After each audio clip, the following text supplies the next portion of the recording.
आज हमारा टॉपिक है रेजिस्टेंस इन पैरेलल यानी समांतर में प्रतिरोध।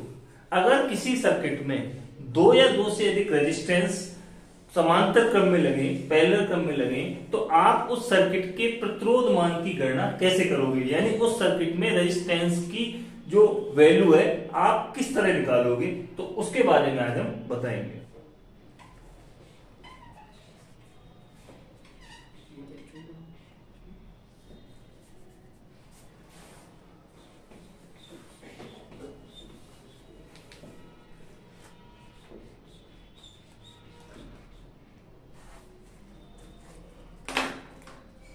ये एक सर्किट है, इसमें तीन रेजिस्टेंस लगे हुए हैं, रेजिस्टेंस R1, R2 और R3। तीनों समांतर क्रम में लगे। इन तीनों रेजिस्टेंसों को हमने V वोल्ट सप्लाई दी है और इस सर्किट में I करंट फ्लो हो रहा है, यानी इन तीनों रेजिस्टेंसों में I करंट फ्लो हो रहा है और इन तीनों रेजिस्टेंसों को आपने V वोल्ट की सप्लाई से कनेक्ट किया। तो अब हम पता लगाएंगे कि इस सर्किट के टोटल प्रतिरोध की हम किस तरह से गणना करते हैं। अगर प्रतिरोध समांतर क्रम में लगे हैं तो वहां पर वोल्टेजें सबको समान मिलती हैं, लेकिन करंट सबको अलग अलग मिलता है। सबको करंट अलग अलग मिलने की एक वजह होती है, किसी भी रेजिस्टेंस में करंट उस रेजिस्टेंस की वैल्यू यानी प्रतिरोध मान और वोल्टेज इनके आधार पर तय होता है। प्रत्येक रेजिस्टेंस में जो करंट बहेगा वो उसके प्रतिरोध मान के आधार पर होगा और उसको दी गई वोल्टेज के आधार पर होगा। तो हम इतना तो जानते हैं, इन तीनों रेजिस्टेंसों में वोल्टेज तो बराबर है, यानी यहां पर V वोल्ट है, यहां पर भी V वोल्ट है और यहां पर भी V वोल्ट है। जितनी वोल्टेज से तीनों रेजिस्टेंस जुड़े हैं उतनी वोल्टेज प्रत्येक रेजिस्टेंस को मिल रही है, लेकिन जो इस सर्किट में जो करंट बह रहा है वो तीन भागों में डिवाइड हो जाता है, क्योंकि हम जानते हैं कि जो ये वोल्टेज है तीनों में बराबर है, लेकिन करंट तीनों में डिवाइड हो रहा है। जो ये I करंट है ये तीन हिस्सों में डिवाइड हो रहा है, क्योंकि तीन रेजिस्टेंस लगे हुए हैं तो ये तीन हिस्सों में डिवाइड हो रहा है। अब हम पता लगाएंगे कि इस सर्किट में टोटल करंट कितना फ्लो हो रहा है, यानी इस I करंट का मान कितना है। R1 वाले रेजिस्टेंस में जो करंट फ्लो होगा वो I1 होगा। कितना होगा? I1।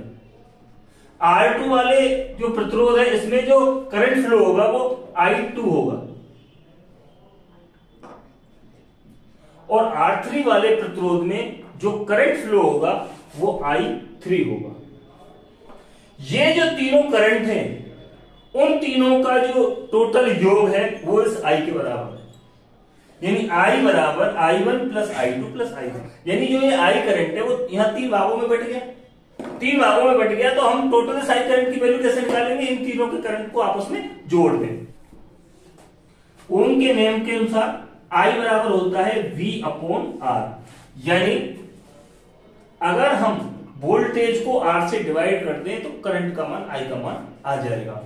उसी प्रकार जो ये I करंट है इसका मान कैसे निकालेंगे? वोल्टेज को किससे डिवाइड करेंगे? R1 रेजिस्टेंस से। जो I1 क्या है? R1 रेजिस्टेंस में फ्लो हो रहे करंट की मात्रा है। तो I1 बराबर होगा V अपॉन R1। उसी प्रकार जो ये I2 है ये किसके बराबर होगा? V अपॉन R2 के। क्यों होगा? कि जो ये आपका I2 है ये क्या है? R2 वाले रेजिस्टेंसों में फ्लो हो रहे करंट की मात्रा है, यानी जो R2 वाला रेजिस्टेंस है इसमें जो करंट फ्लो हो रहा है उसे हम कहते हैं I2। तो R2 के करंट को हम कैसे निकालेंगे? ये जो वोल्टेज है उसको हम R2 से डिवाइड कर देंगे। उसी प्रकार ये जो I3 है इसकी हम वैल्यू कैसे निकालेंगे? I3 का मतलब होता है R3 रेजिस्टेंस में फ्लो हो रहे करंट की मात्रा। तो इसको हम कैसे निकालेंगे? वोल्टेज को R3 से डिवाइड कर देंगे। अब हम क्या करेंगे? V upon R। R का मतलब होता है, अब हमें निकालना क्या है? यहां पर टोटल रेजिस्टेंस निकालना है। इस सर्किट का क्या निकालना है? Total resistance. तो हम इसे RT लिख सकते हैं। T का मतलब होता है टोटल। मैंने T इसलिए लिख दिया आप समझ जाओ। RT का मतलब होता है इस सर्किट का टोटल रेजिस्टेंस। तो V अपॉन RT बराबर, अब देखो तीनों में वोल्टेज समान है तो V यहां कॉमन ले लेंगे। तो यहां क्या बचा, V अपॉन R1। भाई V यहां से कॉमन ले लिया तो यहां 1 बचा। उसी प्रकार 1 upon R2 plus 1 upon R3। देखो ये 1 1 कैसे आया कि इन तीनों में V का मान समान था तो V हमने यहां कॉमन ले लिया, तो यहां 1 बचा, यहां 1 बचा, यहां 1 बचा। अब क्या हो गया, V से V कट गया तो यहां पर क्या बच गया, एक 1 अपॉन R3 बराबर 1 upon R1 plus 1 upon R2 plus 1 upon R3। ये फॉर्मूला है। इसी की सहायता से हम अगर किसी सर्किट में जो रेजिस्टेंस है वो पैरेलल में लगे तो उनकी वैल्यू निकालेंगे, यानी उस सर्किट के प्रतिरोध मान की गणना करेंगे। तो जैसे ये 3 रेजिस्टेंस है, ये समांतर क्रम में लगे हुए हैं। एक रेजिस्टेंस है R1, दूसरा है R2 और तीसरा है R3। सपोज करो ये R1 10 ओम का है, R2 भी 10 का है, R3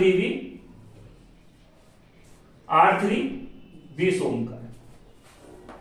इस सर्किट में 24 वोल्ट की एक बैटरी लगी हुई है। सबसे पहले हम इस सर्किट के टोटल रेजिस्टेंस का पता लगाएंगे कि ये तीनों जो रेजिस्टेंस हैं पैरेलल में लगे हुए हैं, तो इस सर्किट का जो टोटल प्रतिरोध कितना है, तुल्य प्रतिरोध कितना है। तो इसको हम लिखते हैं RT से। RT का मतलब इस सर्किट का टोटल प्रतिरोध। RT का मतलब होता है इस सर्किट का टोटल रेजिस्टेंस। सबसे पहले हमें सर्किट के टोटल रेजिस्टेंस का पता लगाना है, उसके बाद हमें I1,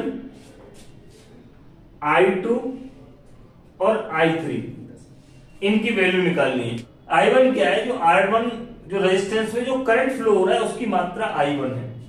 जो R2 वाला रेजिस्टेंस है इसमें जो करंट फ्लो हो रहा है उसे हम I2 लिखते हैं, और जो R3 वाला रेजिस्टेंस है इसमें जो करंट फ्लो हो रहा है वो I3 है। तो हमें सबसे पहले RT का मान निकालना है। RT का मतलब होता है इस सर्किट के टोटल रेजिस्टेंस की गणना करनी है। फिर उसके बाद हम I1, I2 और I3 का मान निकालेंगे। हम सबसे पहले इसकी टोटल वैल्यू क्यों निकाल रहे हैं कि यहां पर इस सर्किट में आपको वोल्टेज दे रखे हैं और इस सर्किट में रेजिस्टेंस कितने कितनी वैल्यू के लगे ये दे रखा है, लेकिन इस सर्किट में कितना करंट फ्लो हो रहा है अभी ये नहीं दे रखा। तो सबसे पहले हम इस सर्किट में जो कितना करंट फ्लो हो रहा है उसका पता लगाएंगे। तो किसी भी सर्किट में करंट कितना फ्लो होता है उस सर्किट को जितने रेजिस्टिव लोड से जोड़ा जाता है और जितनी वोल्टेज दी जाती है उसके आधार पर हम पता लगाते हैं कि उस सर्किट में कितना करंट फ्लो हो रहा है। यानी इस सर्किट में करंट कितना फ्लो हो रहा है उसकी कैसे पता लगाएंगे कि सबसे पहले तो हम इसकी टोटल रेजिस्टेंस की वैल्यू निकालेंगे। ये तीनों रेजिस्टेंस जो पैरेलल में लगे हुए हैं ये तीनों मिलकर इस सर्किट में कितना प्रतिरोध पैदा कर रहे हैं, तो उसको तो हम लिखेंगे RT। ठीक है, तो सबसे पहले हम इसका पता लगाएंगे RT का। उसके बाद हमें वोल्टेज का पता है, वोल्टेज कितने 24 वोल्ट। ओम के नियम के अनुसार अगर हम वोल्टेज को इस टोटल रेजिस्टेंस से डिवाइड कर दें तो इस सर्किट में कितना करंट फ्लो हो रहा है उसकी मात्रा का हमें पता चल जाएगा। सबसे पहले हम इस सर्किट का टोटल रेजिस्टेंस निकालेंगे तो 1 अपॉन RT बराबर होता है 1 upon R1 plus 1 upon R2 plus 1 upon R3।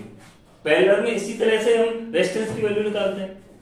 तो 1 अपॉन R1, अब R1 में हम R1 की वैल्यू रखेंगे यानी 1/10 प्लस R2 का मान कितना है 1 अपॉन 10 प्लस 1 अपॉन 20। देखो यहाँ R1 का मान है 10, R2 का मान है 10 वो यहां लिख दिया, R3 का मान है 20 वो यहां लिख दिया, यानी 1 अपॉन RT बराबर।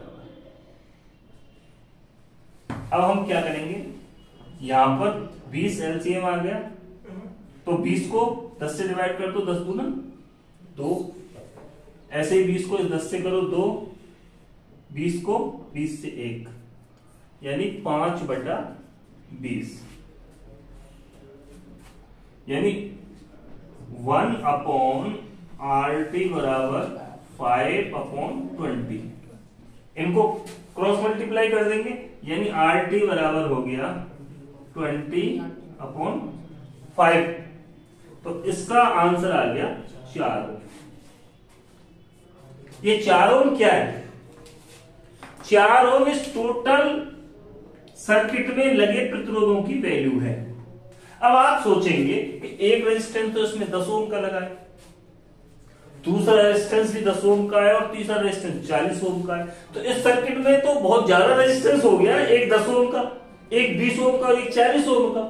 अगर हम इन तीनों रेजिस्टेंसों को जोड़े तो इस सर्किट का प्रतिरोध और बढ़ना चाहिए, ये तो प्रतिरोध कम हो गया, 4 ओम हो गया। यानी ये जो प्रतिरोध है, यानी ये सर्किट है, इसमें जो टोटल रेजिस्टेंस है वो 4 ओम आ रहा है। भाई एक ही रेजिस्टेंस 10 ओम का है, जबकि इसमें तो 3 रेजिस्टेंस लगे हुए हैं, 2 10 ओम के और एक 20 ओम का। तो इस सर्किट का जो टोटल प्रतिरोध है वो 4 ओम कैसे हो गया, कम कैसे हो गया? देखो, जब प्रतिरोध सीरीज में लगते हैं तो उसमें प्रतिरोध की वैल्यू बढ़ती है। वो वैल्यू बढ़ती क्यों है? वो इसलिए बढ़ती है, जब रेजिस्टेंस सीरीज में लगे होते हैं तो करंट के लिए सिर्फ एक ही रास्ता रहता है। सबसे पहले करंट को इस अवरोध का सामना करना पड़ रहा है, उसके बाद करंट को इसका सामना करना पड़ रहा है, उसके बाद करंट को इसका सामना करना पड़ रहा है। तो इस तरह से करंट के मार्ग में बहुत ज्यादा रुकावट आ जाती है। लेकिन पैरेलल में क्या हो रहा है कि जो ये करंट है आई, इसके लिए 3 रास्ते हैं इसको गुजरने के लिए। एक रास्ता ये रहा, दूसरा रास्ता ये रहा और तीसरा रास्ता ये रहा। तो इसके लिए रेजिस्टेंस बढ़ा नहीं है, घट गया है, क्योंकि यहां पर तो सिर्फ एक ही रास्ता था, एक ही रास्ते में 3 रेजिस्टेंस थे। सपोज करो ये रेजिस्टेंस और ये रेजिस्टेंस सभी बराबर मान के हो, बराबर वैल्यू के हो। ये भी 10 ओम का है जैसे यहां पर था, ये भी 10 का और ये 20 का। मैंने इन तीनों रेजिस्टेंसों को 2 क्रम में लगाया है, एक सीरीज में लगाया है और दूसरा पैरेलल में लगाया है। ठीक है, इन रेजिस्टेंसों को आप कोई तार का टुकड़ा समझो, कोई भी एक नॉर्मल एक तार के टुकड़े। अब यहां पर क्या हुआ, मैंने 3 टुकड़ों को लाइन टू लाइन यानी एक के पीछे एक लगा दिया, और यहां पर मैंने क्या किया, दूसरे 3 टुकड़ों को मैंने अलग अलग लगाया। यहां पर 3 टुकड़ों को मैंने एक के पीछे एक लगाया और यहां पर 3 टुकड़े मैंने बराबर में लगाए। तो यहां पर तार की लंबाई बढ़ गई, ठीक है, और यहां पर तार की मोटाई बढ़ गई। मोटाई कैसे बढ़ गई? लंबाई तो आधी हो गई। ये एक करंट, देखो इस करंट के लिए ये पतला तार था, यहां पर इस करंट के लिए 3 तार हो गए, तो यहां पर मोटाई बढ़ गई और यहां पर लंबाई बढ़ गई। जब तार की चालक की लंबाई बढ़ती है तो प्रतिरोध मान बढ़ता है, क्योंकि R प्रोपोर्शनल टू L, जो प्रतिरोध होता है वो लंबाई के अनुक्रमानुपाती होता है। लेकिन यहां पर लंबाई कैसे हो गई? कम हो गई, क्योंकि यहां पर रेजिस्टेंस सीरीज में थे और यहां पर क्या है, पैरेलल में। तो इस सर्किट में जो प्रतिरोधों की या तार की लंबाई क्या हो गई? कम हो गई। जब तार की लंबाई कम हो जाए और यहां पर मोटाई क्या हो गई? बढ़ गई। तो होता क्या है कि जब अगर किसी तार की हम लंबाई कम कर दें और मोटाई बढ़ा दें तो वहां पर प्रतिरोध की वैल्यू घट जाती है। तो R प्रोपोर्शनल टू 1/A।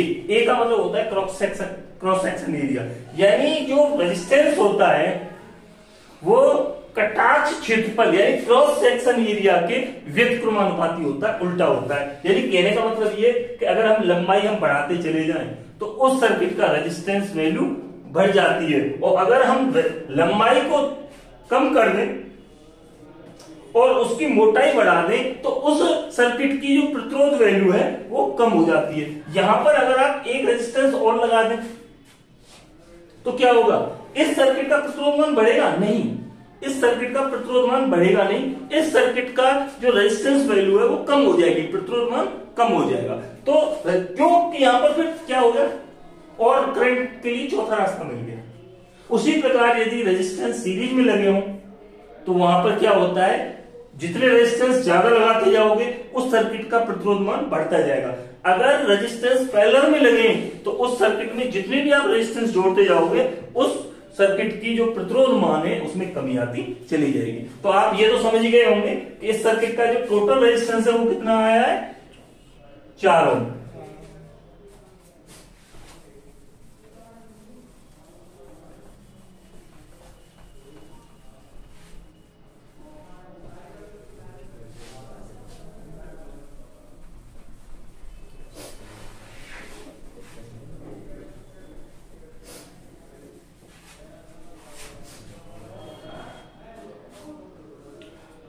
अब यहां तक तो आपने निकाल लिया आरडी का मान। अब हमें सबसे पहले यह पता लगाना है कि जो ये आई टी का मतलब टोटल करंट इस सर्किट में कितना बहेगा। तो आई टी आप कैसे निकालोगे, आई टी बराबर होता है V अपॉन आर टी।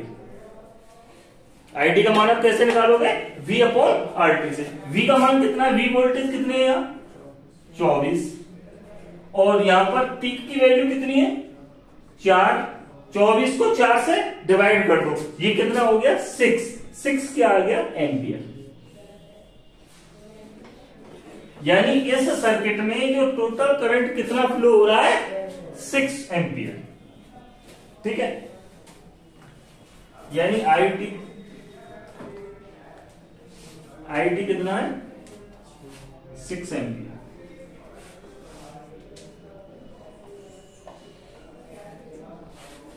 अब हम पता लगाएंगे R1 में कितना करंट फ्लो हो रहा है, R2 में कितना हो रहा है और R3 में कितना हो रहा है। तो इनमें करंट की मात्रा निकालने के 2 तरीके। पहला तरीका तो यह है कि जो ये करंट है IT है उसको 1:1:2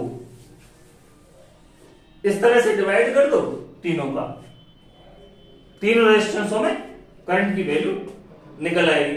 इन तीनों रेजिस्टेंसों में करंट का मान हमें पता चल जाएगा। दूसरा तरीका है डायरेक्ट वाला। तो I1 बराबर, जैसे मैं I1 में पता लगा, I1 बराबर हो गया V अपॉन R1। V का मतलब होता है वोल्टेज।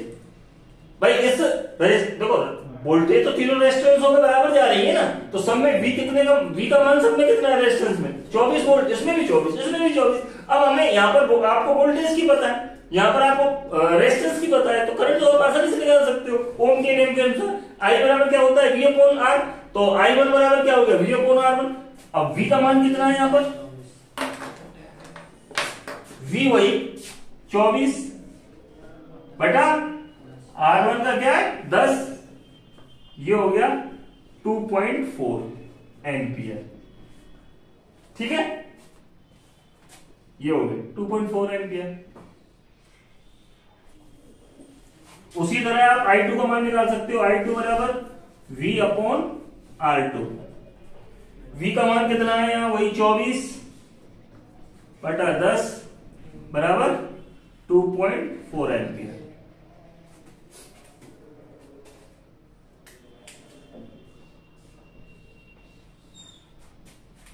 तीसरा I3 V upon R3। V का मान कितना है 24 बटा 20